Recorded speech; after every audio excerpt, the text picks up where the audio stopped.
Le croquis à savoir.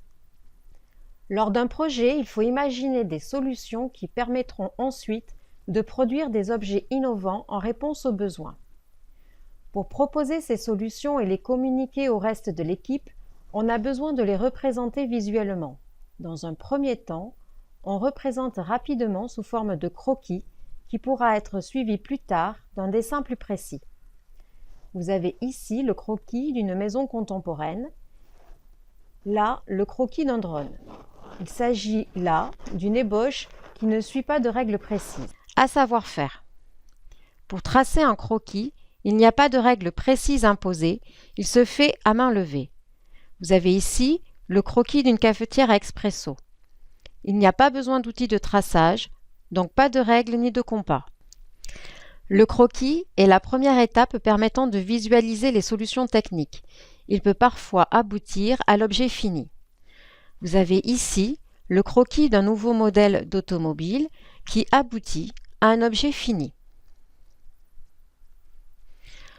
Pour faciliter la compréhension de certains croquis, il y a la possibilité d'ajouter des annotations, des dimensions. Le croquis n'est pas nécessairement en 3 dimensions. Vous avez ici le croquis du canard automate de Vaucanson en 1738 et le croquis d'expérimentation qui montre l'effet de l'air sur l'aile d'avion. Synthèse. Lors d'un projet, il faut imaginer des solutions pour produire des objets. Dans un premier temps, on présente rapidement ces idées sous forme de croquis. Il n'y a pas de règle précise qui pourra être suivie plus tard d'un dessin plus précis. Le croquis se fait à main levée. Il peut être en perspective ou pas. Il peut comporter des annotations ou des dimensions. À retenir.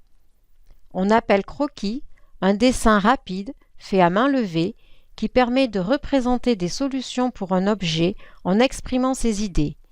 Il ne suit pas de règles précises, c'est la première étape permettant de visualiser les solutions techniques.